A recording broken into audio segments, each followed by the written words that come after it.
Hello friends, I am Apruti. Welcome back to our channel plants space. जून में हमने आपसे अपने डेली ली प्लांट शेयर किए थे और ये जुलाई अगस्त में फ्लावरिंग करते हैं, लेकिन इस बार जल्दी फ्लावरिंग हो गई तो जून में ही फूल खिल गए। तो हीट वेव की वजह से प्लांट्स की कंडीशन बहुत अच्छी नहीं थी, क्योंकि इनको रखने की जगह हमारे पास नहीं थी जिससे हम इनको गर्म हवाओं से बचा सकें।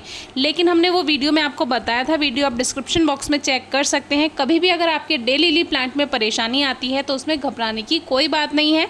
मौसम का इफेक्ट होता है। तो अभी आप प्लांट्स की कंडीशन देखेंगे, हमने आपको बोला था जैसे ही रेनी सीजन शुरू होगा प्लांट्स फिर से ठीक हो जाएंगे। और ये डेली ली का नेचर है।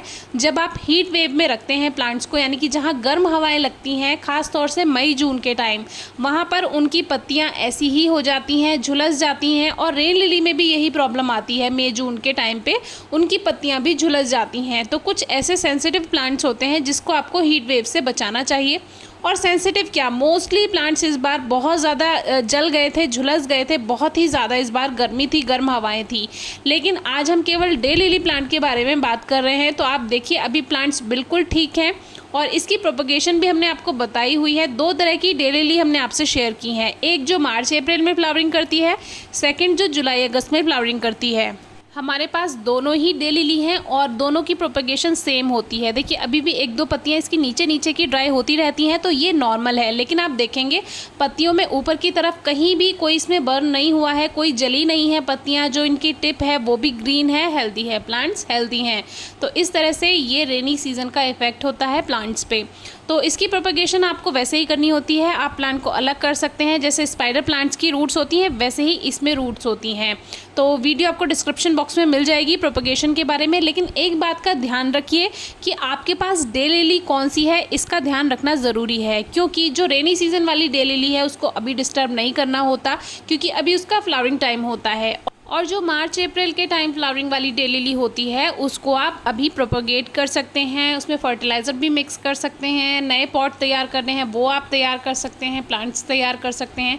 बाकी पहचान इनकी कोई नहीं होती है कि आपको कैसे पता चले कि ये कौन से टाइम की है। केवल फ्लावरिंग से ही आपको पता चलेगा कि ये कौन से टाइम वाली है, क्योंकि पत्तियाँ दोनों की सेम होती हैं। और इनका जो पत्तियाँ आने का तरीका आपने देख ही लिया, किस तरह से एक में से एक इसकी पत्तियाँ निकलती जाती हैं। मुझे इसका प्लांट अच्छा लगता है इसीलिए।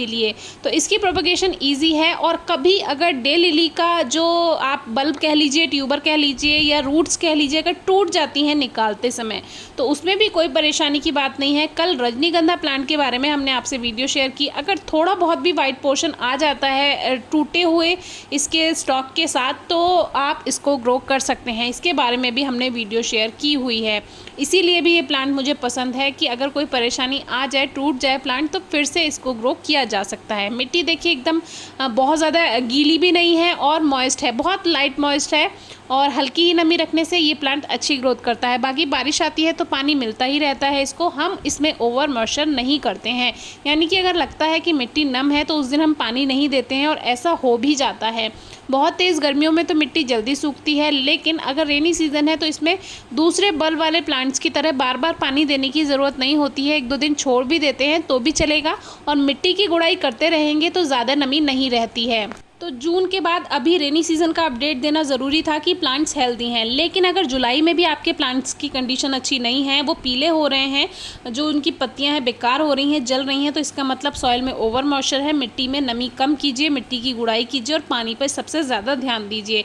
बाकी इसकी केयर टिप्स पर और इसकी फ्लावरिंग पर ऑलरेडी वीडियो शेयर की हुई हैं, ज़रूर देखिएगा। Thank you.